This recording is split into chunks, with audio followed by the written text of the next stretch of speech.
Hey, what's up YouTube channel, my little nuggets? I should come up with a name for you guys, but welcome back. I remembered I have a YouTube channel. My shirt's being a little weird. I remembered I have this thing, so I'm back. Sorry for my absence. I've been super busy, with, becoming adult stuff, playing a lot of Tamagotchi life too. That's some serious stuff. I thought I'd do a more laid back video today. Just one where I wouldn't have to do as much like research and anything. I just talk to the camera. I'm doing a vinyl collection. So I have here, let me grab it. So yeah, I have them in this little box here. It is a box that's meant for storing vinyl records. I know it's not like the ideal storage method, but I don't really have a lot of room. So this just kind of has to do for now. I estimate I have maybe around 20. A little over 20. So yeah, this will be fun. Let's do it, guys. So I'm just gonna do this in alphabetical order because that's how I have my box set up. So first we have Sanguivore, I think is how you pronounce it. Sorry if I'm saying it wrong, but by the band Creeper. Now this vinyl has beautiful artwork with the little angel, vampire lady on there. This album is really cool. It's definitely a more niche band. They don't have that many monthly listeners. But it's like a gothic type album. Very, very theatrical. If you like Ghost, that's kind of how I found this band. It was like a if you like Ghost video. This will totally be up your alley. I honestly think these guys are even more theatrical and just way over the top, super out there songs. Some of my favorites are Cry to Heaven, Black Heaven as well. Teenage Sacrifice is good. The Ballad of Spook and Mercy is a very good song. Just a really cool album. I was blown away. I was like, wow, how are these guys so small? And yeah, just super unique. I've never really seen anything like this before. And this is actually the second one, Sanguivore Part 2, The Mistress of Death. This album was actually the one I listened to first, which is kind of weird. I listened to the second one first. And I'm not sure which one I like more. For the longest time, I like this one more, but the first one kind of started to grow on me. But this one, my favorite song is The Black House. I think that one's really good. I also really like Blood Magic, Headstones, and Parasite is very good. And then also the song Razor Wire, where it switches to the female vocals as the lead. Very cool. The thing I love about these guys is that there are so many vocalists and they all kind of take turns, and you can hear the vocals weaved throughout the songs, and it creates this almost it feels like a choir. And they do that on all their songs, and they really make the use of splicing in vocals and backing vocals. It's so cool. It's such a unique experience for sure. So yeah, if you haven't listened, I definitely recommend. Super underrated. These guys are awesome. Next up, I have 17 Seconds by The Cure. Now, The Cure is a band that I was curious about for a very long time. It was kind of a band where I was aware of them, but I've always been more of the Smiths fan. But I checked them out and I was really, really, really pleasantly surprised, especially by this album. I listened to Three Imaginary Boys first, and I was a little unsure how I felt. There's a lot of songs on the album that are very out there, and you kind of just have to get used to it. By the time I got to 17 Seconds, I was like, wow, this is really great. Super good music to put on in the background if you're doing homework or just anything, or if you just want to listen to it. Very ethereal, kind of takes you on an adventure. My favorite song was probably M. I really liked that song. But I also do like Aphoris and At Night. I like those songs as well. But yeah, I don't have that much to say about this album, but I really do like it, and I definitely think it's worth a listen. Here is one of our bigger sections of the video, and what you'll notice is I have very few large sections and then a bunch of other just random one-offs, because I'm a man that knows what he likes. I'm very repetitive in nature. So I pick the things that I really like, and then I kind of experiment off to the side. So this section is the Ghost section, and starting off just in release order, we have the EP, Pope Star. I don't have Opus or Infestissimum yet, but I'm on the lookout. Just they're a bit more on the expensive side, so I've been kind of looking for a good deal on that. But yeah, Pope Star is a very good EP.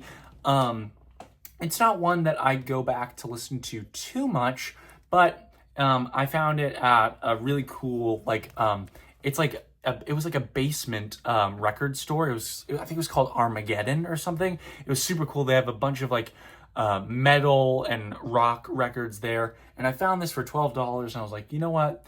Perfect. The most notable thing on this album is definitely Square Hammer. That's like their big hit song.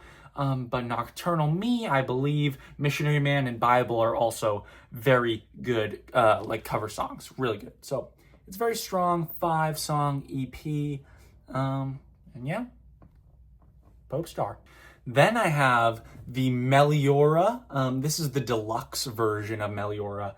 Super happy to have this because it's also I don't know if it was limited, but it's the version that is green. Here, I'll take it out for you. Super awesome sleeve too. Look at that with Papa Emeritus 3.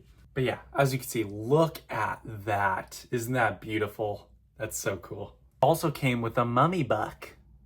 So yeah, that's really cool. But yeah, this album is cool because it really marked the departure from the, eerie, more simplistic side of the earlier albums. But it's kind of like a crossroads because it's not quite yet the grand arena rock side yet. But it does have traces of that in there, and I think that's really cool. So my favorites on this album are probably Mummy Dust, definitely Cerise. I mean, Cerise is a fantastic song. And He Is also is lovely. And since it's the deluxe, it also features the songs from the EP on there as well. I always consider Square Hammer a Meliora song, even though it's not technically. And yeah, this album is fantastic. I know it's a lot of people's favorite Ghost album, and I don't blame them. It's awesome. Here we have Prequel. Now, this is my brother's favorite Ghost album, and it's definitely one of mine. It was mine for a while. And this album goes for a more groovy, kind of lighthearted feel on most of the songs. Love the album art. This is probably my favorite Ghost album cover. I mean, it is just gorgeous. But this album is stacked. It's got Rats, Faith, Dance Macabre, Life Eternal. So this album is a great one to revisit. And it really just puts you in a mood. Like, this album takes you on an adventure. I think it's definitely the most narrative album by Ghost. Talking about the Black Death and the plague and, the infestation and the death of humanity and how death comes in and swoops people up after the wreckage. Just really cool. Also, I love here on the back how there's Papa 1 here with this little skeleton. And there's Nil. There's Secondo, right? Yep. And then there's Terzo. I just think that's so cool. Then here's my personal favorite Ghost album, Impera. This is probably also one of my favorite albums of all time. I don't care if that's a bad opinion.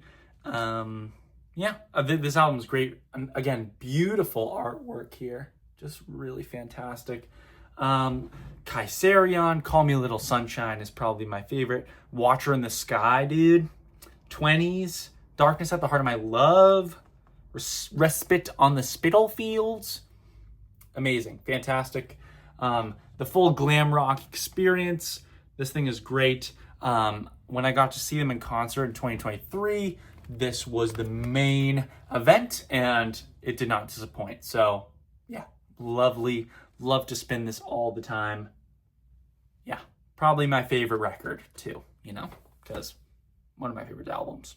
Here we have the live album of Right Here, Right Now, the movie, of course. I love to spin this every time. I just want to recreate the magic of seeing them in concert for the very first time. It is so fantastic. The vocals and everything, the instrumental, are so great here. It just really captures their live sound so well. It has the 2 discs in there. And yeah, it's just fantastic. I prefer some of these versions over some of the originals. I mean, it's really just really great. Also, really great artwork here of Nil sticking out of the ground there. Super cool. Yeah, love this thing. Then we have Skeletor, the newest release. This album is also very, very fantastic, and it contains Lacrima, which has become one of my favorite songs of all time. Definitely my favorite song of the year. This bad boy is fantastic. Very shiny too. It probably has one of my least favorite artworks from Ghost, which is, you know, it's not saying much because their artwork is really good. I just, I don't know, something about the way the paintings look, which is like the all silver. I think it's kind of a little uninteresting, but it also does look very eye-catching, as you can see. So yeah, it also has Peacefield, Satanized, Umbra, just some really great stuff on here. This album is fantastic, and anyone who doesn't like it, get out. And then from one very large section to another, we are transitioning directly into Morrissey, or Moz. This album right here, this debut solo album, Viva Hate, is quite possibly one of the best starts to a solo career anyone could ever have, right? This thing is the tits, okay? This is the face of a man who cooked, right? Because he was put in a very difficult situation when the Smiths disbanded, because there was a lot of pressure on him to succeed. And he put all of that anger and stress and put it into a fantastic album. And even though he kind of denounces it today and says it's not really his best work, he thinks it's pretty bad, actually, which is wrong. This album is so good. And then we have the compilation album, Bona Drag. Now, this is the compilation album of all time, okay?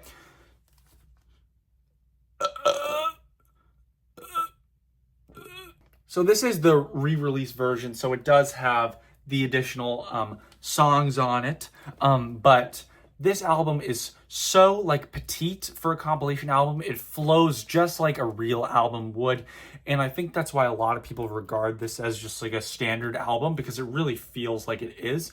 And this is one of my favorites, dude. This album is so good. We have Piccadilly Polare, November Spawned a Monster, Such a Little Thing Makes a Big Difference, International Playboys, Hairdresser on Fire. There is so much iconic Morrissey here.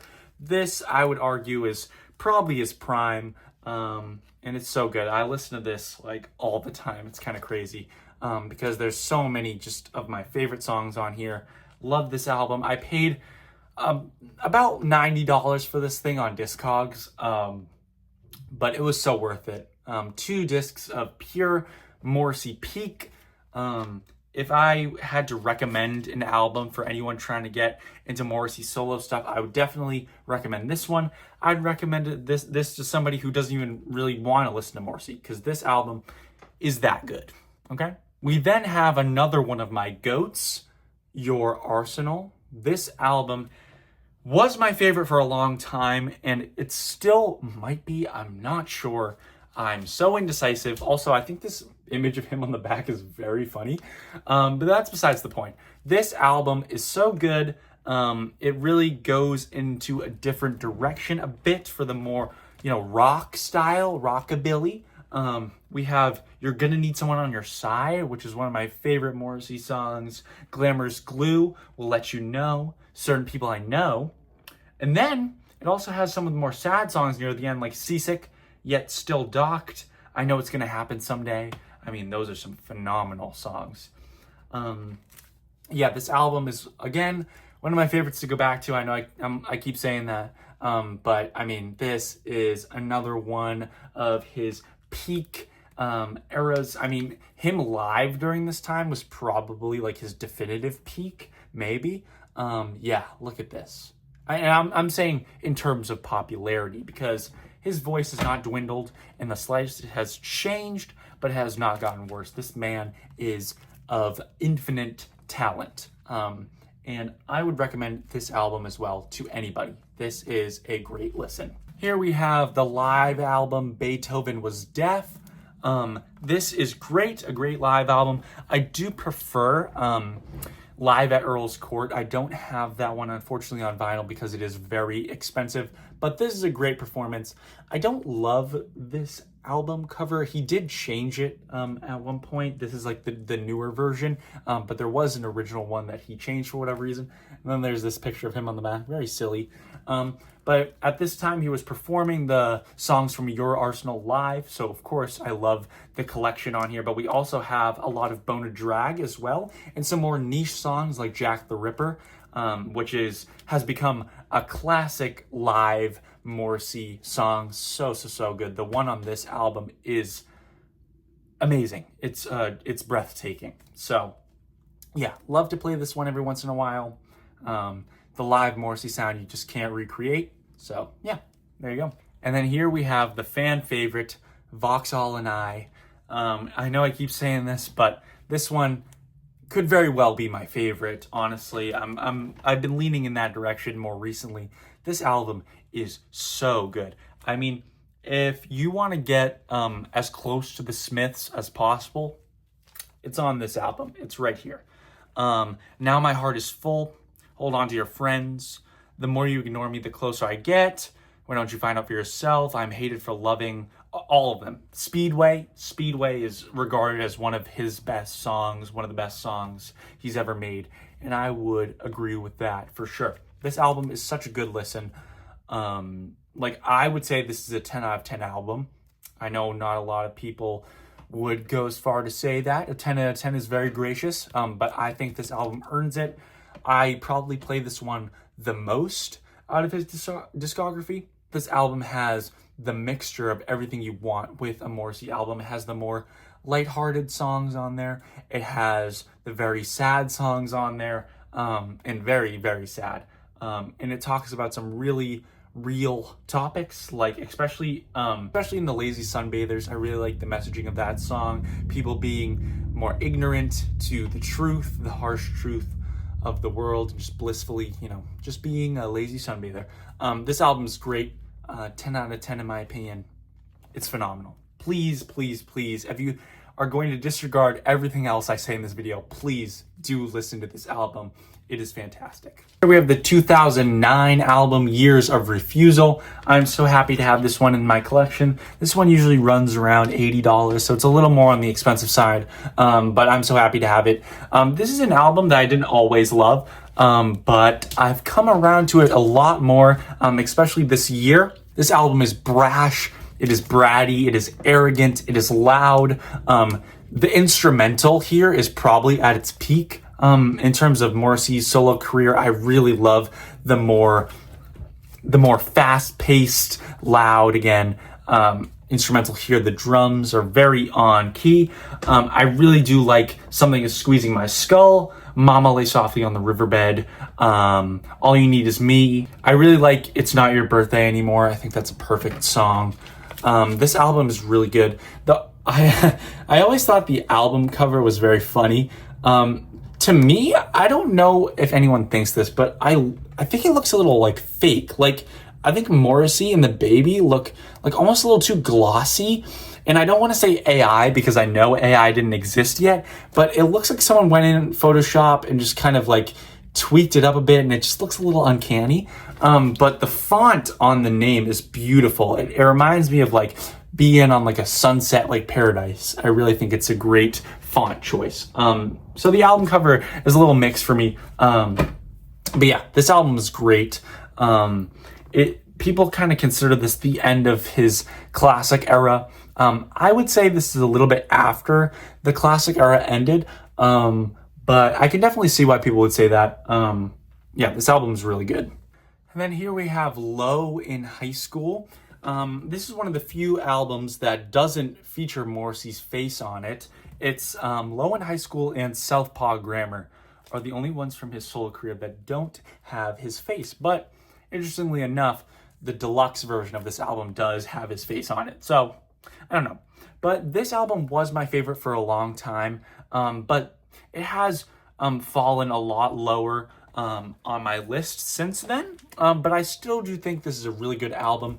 I believe this album came out in 2017. And it's very good. It's either 17 or 18. But this is a good modern day Morrissey album.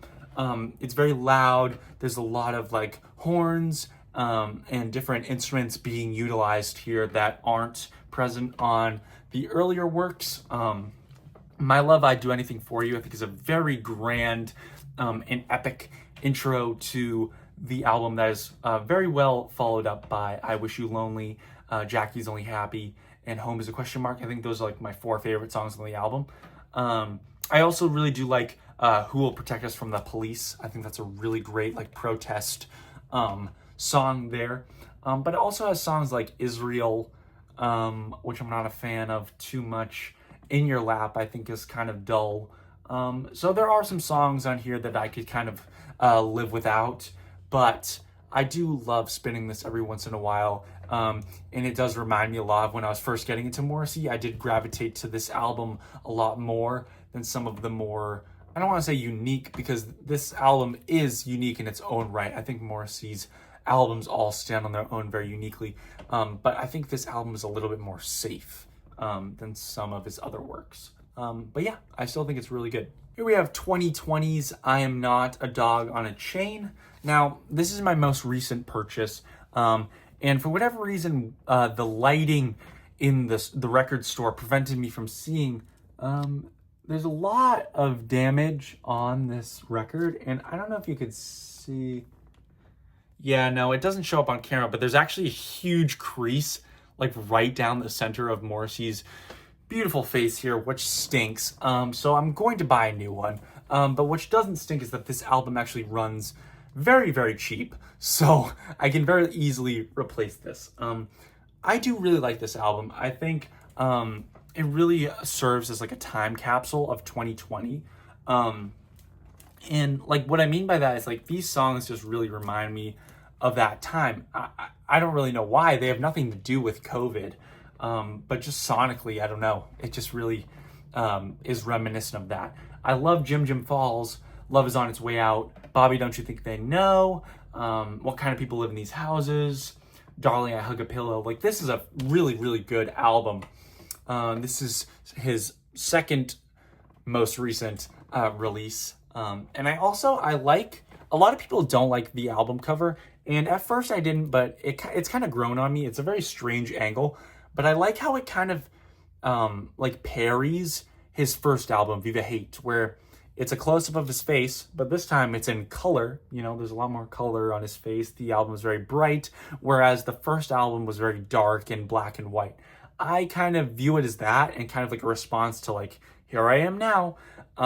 Totally made up in my deranged head, but that's kind of how I view it, and I think it's really cool. I also just really like the name I'm Not a Dog on a Chain. I think that's really good, just like a statement of like, you can't control me. And this was a time where he's getting censored very, very hard, and then, you know, he had to go on break for 6 years. So I think this is a very relevant to his situation. And yeah, here we have his most recent release, Makeup Is a Lie. I love this thing so much. Every time I look at this album cover, it just makes me so happy. It reminds me of how excited I was for the release of this album. I've probably played this over 10 times since I've got it. I probably played this like over 10 times since I've got it. I really do love this album, and my praises on it were definitely not just recency bias. I really do like it. And it just makes me even more excited because I'm seeing Morrissey again for my second time later this year. It's in September. So I'm really looking forward to that. I hope he doesn't cancel on me because I know he has a habit of doing that, but I really just love this thing. You're Right, It's Time. Makeup Is a Lie, the title track. Notre Dame. Headache Boulevard. The Night Pop Dropped. And my favorite song, The Monsters of Pigalle, which I'm so excited to see live. Can't wait to see just how he treats these songs live. You know, promoting this new album is such a unique experience. And I'm so happy to own this. And I also pre-ordered the release of Notre Dame Deluxe, which has the orchestrated version of Notre Dame, which has never been heard before. I can't wait to get my hands on that. And it also has the deluxe songs, Happy New Year's, Happy New Tears, and Hello Hell. So I can't wait to have that. But for now, this will be played quite a few more times. Okay, the Morrissey section is over, but I forgot to mention I do also have this 6-inch. It was the release of Lacrima and Mariana Cross. I didn't get the super rare Lacrima Guiding Lights one that was limited to like 1,000 pieces. The thing is, I could have had it. I had the screen on my screen, but I thought that the Target one was the same thing. And it was just cheaper, so I bought this one instead. Because it was only $40 for the exclusive one. I just thought, oh, I could just get it for $20, and I was stupid, and then I missed out. So I feel really dumb for that because I didn't read it that this one had Mariana Cross, and the other one had Guiding Lights. I thought it was just the same thing, which was stupid of me. I should have known. Yeah, the one on the Ghost Shop was the exclusive one, but it doesn't really matter. It has this really cool artwork on there, really like that. And then you open it up, there's Pop on the inside. Yeah, this is the only 6-inch I have. I've never played it before. I don't even know if it's compatible with my record player, but it's really cool. Okay, next up we have In Utero by Nirvana. This album is so good. I made a video talking about this recently, so I'm not going to talk about this too much. But yeah, if you want to hear me go more in depth, watch the video, please, because that did not perform so good, which makes sense. I mean, it's kind of redundant talking about just like the simplicities of an album that came out a long time ago. I know I didn't really have anything new to bring to the table, so that makes sense. But yeah, this album's awesome. It's my favorite Nirvana album. That's why I own it. And yeah, I love it. Here we have 10 by Pearl Jam. This album is really special to me, honestly, because it really introduced me to the grunge scene. And these songs on here were just really present in my life growing up, like Alive, Black, Jeremy, the more popular ones. And then I really fell in love with Even Flow as well. Once is a very good song. So there's some really just great grunge rock songs on here. Yeah. Pearl Jam is a band that I really need to expand my horizons on. I'm pretty relegated to just this album right here. But for now, it's fine for me because it is a really good album. And if you haven't listened to the whole thing, I definitely recommend it because it took me a long time to get around to that, listening to the full experience. It is really good. I do think some songs kind of tend to drag on a little bit. I think that's one of my things with Pearl Jam. No, it's really good. Next up, we have Soundgarden. Here we have Super Unknown. Soundgarden is one of my favorite bands right now. Love their sound. Chris Cornell is undoubtedly a legend, of course. And this album is very iconic, of course, being the home to Black Hole Sun, but also some really other great songs like Let Me Drown, Fell on Black Days, Limo Wreck, 4th of July, Like Suicide, Mailman, Spoon Man, some really good stuff on here. This is like the ideal grunge album in my opinion, especially, it has Black Hole Sun, so it's like obviously going to be way up there. But yeah, really good. I listen to this album a lot. I think my only complaint with it is some of the songs are a little samey, but that's okay. I still think it's very good. And here we have Down on the Upside. This album is very fantastic by Soundgarden, of course. I don't listen to this album as much as I do Super Unknown, but I honestly think I do prefer this one. I think the songs on this album just have a little more of their own identity. Of course, like on the other one, Black Hole Sun is like a standout, but then all the other ones kind of, I don't want to say blend together because they're all very good songs, but I think there's a few songs where like they could both like kind of be similar. But like on here we have like Never the Machine Forever, Rhinosaur, Zero Chance, T.Y. Cobb, Blow Up the Outside World. Like I just think this album is so well crafted, and yeah, Soundgarden knows what they're doing. Love putting Soundgarden on when I'm in that mood for a good grunge album. All right, and for our final section, we have The Smiths, which I know it kind of feels like I'm retreading ground, going back to Morrissey, but different things. I want to start off with a more obscure one. It is actually a bootleg. This is my only bootleg vinyl. It's called Absolute Panic. It is a live show. And it was recorded live at Irvine Meadows, California. But yeah, this is a really great set. Has some really good songs. Also, the picture on the back is very fun. We got Morrissey looking like Indiana Jones over here. And then Johnny Marr just had his peak emo era. But no, for a bootleg album, it's very good quality. And if you're curious, just a little bit of fun fact. This is the song where during I Know It's Over, which is of course a very slow and sad song, Morrissey gets very angry at a security guard and yells, "Don't be so stupid!" So yeah, imagine my surprise when I'm listening to this and I'm just, getting into my feels. Oh, this sounds so good because it sounds fucking fantastic. And then he just stops everything and yells, Jesus Christ! Don't be so stupid! Leave him alone, you stupid idiot! Leave him! And it's the final song on the set. So it's very interesting. I'm so happy to own this. I bought it knowing it was a bootleg, but I saw it in a record store and I was just like, I am so curious. I need to see what this is all about. And yeah, it's really cool to have this. And here we have their debut album where it all started, The Smiths, self-titled. I do like this artwork on the front, but it's very it contrasts with the lettering here because it's kind of hard to see, but whatever. This album is fantastic. They knew how to start off strong. Morrissey knows how to have a strong start, I guess, because Viva Hate and this album are such good starts. And a lot of people say that this is their least favorite Smiths album, and while I might tend to agree, least favorite does not mean bad, because this has some bangers. Hand in Glove, Still Ill, What Difference Does It Make, I Don't Owe You Anything, You Got Everything Now, The Hand That Rocks the Cradle. I mean, such good material on here. And I know a lot of people talk about the lower quality of the recordings and how it more has like a rough around the edges thing. That appeals to me. I actually prefer all these recordings over the re-recordings on like the compilation albums. Like, I don't prefer those versions. I think that these are the perfect versions of those songs. I just think it really captures Morrissey's desperation to have good recordings with the very limited materials they had when they were recording this.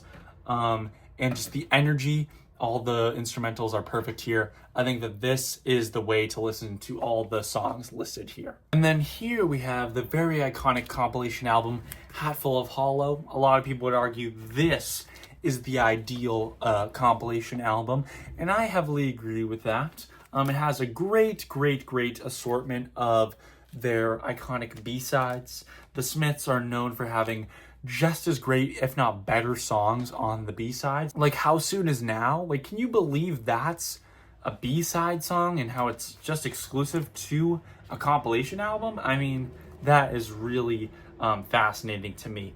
But yeah, this also does have the, different session recordings of the Smiths self-titled tracks like Hand in Glove, Still Ill. And I don't like them as much on here. If I'm going to be honest, I actually sort of dislike the ones on this album. I don't know if that's a hot take. I just think the energy is so much better on the original recordings. But that's just personal preference. This thing is still fantastic. It also has Please, Please, Please, Let Me Get What I Want, which is one of the best songs of all time, probably. Heaven Knows I'm Miserable Now as well. Can't believe that got turned into a meme. That actually pisses me off so much because it's such a fantastic song. And just these like brain rotted kids being like, the Smiths is ah. And like, this song is ah. It's like, bro, what are we talking about? What are we talking about? This Night Is Open My Eyes. William, It Was Really Nothing. I mean, this thing is perfection here. This is a great Kickstarter into the Smiths canon. It has a really good assortment here. I love putting this on in the background. Yeah. All right, and here we have Meat is Murder. Now, I'm not sure if I'm ready to publicly state this opinion, but I'm gonna do it. I think that this is my favorite Smiths album. Oh, what's that? There's a sniper aimed at my head. Now I know. I know it's crazy to say that this is better than The Queen is Dead, but it feels like this album is perfectly catered to me as a person. We have the Headmaster Ritual, which I know this is kind of losing its meaning, but I think this might be my favorite song of all time. Okay? It's so good. We have I Want the One I Can't Have. That Joke Isn't Funny Anymore. Nowhere Fast. Will I Wonder, which is so sad. Barbarism Begins at Home. And yes, the final track, Meat is Murder, is not my favorite. But when I put myself into the perspective of someone who is vegan and who values the lives of animals as much as human lives, and when I listen to that song, it is so powerful. And I do think it is a good song. But it's not my favorite. By any means, it's not my favorite. It's probably one of my least favorite Smith songs. But this album is so good. I love to re-listen to it. It's so digestible and quick. And I think the instrumental here is maybe the best on the Smiths. I mean, it's so good. Johnny Marr's guitar here is so jangly and fun on so many of the songs. It carries it so well. Morrissey's vocals have definitely stepped up from the first time at the bat. And yeah, this album is so re-listenable. And that's why I just had to have it on vinyl. And then, yes, we were just talking about you. The Queen is Dead. This, of course, I mean, is their most iconic album. And it is no question why. This is a work of art right here. And I think this should always be in the conversation for one of the best 80s albums because it's fantastic. It's undeniably so. The title track is fantastic. Frankly, Mr. Shankly is the perfect example of the Smiths and Morrissey's humor on full display. I Know It's Over is the crown jewel of sad, depressing, and just real heart-hitting songs. This song never fails to get me. And then it followed up by Never Had No One Ever.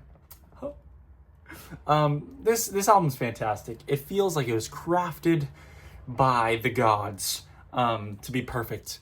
They knew what they were doing here. You know, this is the third try, and they really knocked it out of the park. Yeah, there's a reason why it's so esteemed and highly praised. And yeah, I love it. Also, it has my favorite The Smiths album cover here. It's really cool. It's from a movie. I forget the origins. But yeah, love it. Love it. Then we have another compilation album, which I deem to be superior to Hatful of Hollow, which I know is somewhat of a hot take. Louder Than Bombs. I think that this one is better. And that may be due to the fact that it was one of my favorite The Smiths songs, Shoplifters of the World Unite, which I got to see live when I saw Morrissey the first time, and I was like, oh my God, it was the best thing ever. But also, the other songs here, we have Sweet and Tender Hooligan, Is It Really So Strange, Panic. Just this album, it's got what Hatful has and more, in my opinion. There's a lot of overlap between the two, but I think this album brings the sauce, and I think that this one works better as just a standalone album. You know, it doesn't feel as much as a compilation. In my opinion, I know that's not something everyone will agree with, but yeah, this thing is fantastic. I paid like $50 for this thing, so yeah, I love it. It's great. And then to end it off, where the Smiths ended off, it's so poetic and beautiful. We have Strange Ways, Here We Come. Now, this album is also very, very, very, very good. And it's a shame because it makes it so hard for me to choose which Smiths album is my favorite. And it's not this one. It's not this one. I think this is my brother's favorite, but it's not mine. But that's not to say that this album does not have a collection of bangers. A Rush and a Push and The Land Is Ours. I Started Something. Girlfriend in a Coma. Well, actually, I don't know if that one's a banger. I do like it, but it's not really a banger. Stop Me if you think you've heard this one before. And then, Last Night I Dreamt Somebody Loved Me. Oh, the Yearning song. Yeah, this thing is great. I'm getting like smudges on the I'm like smudging this thing. But yeah, this thing is so good. Such a great send off to the band themselves. And a great send off to the video, because that's all I have for you today. Yeah, let me know if you like this video. I'll make another one if I get like a ton more. And I'm also gonna maybe start collecting CDs soon, so keep an eye out for that, because I'm trying to collect all the Morrissey albums, but some of them are like $500. I'm talking to you, You Are the Quarry. You're one of the best freaking albums, and you're so expensive. What are you doing? But yeah, let me know if you like this. Like if you like it. And yeah, catch you on the flip-flop.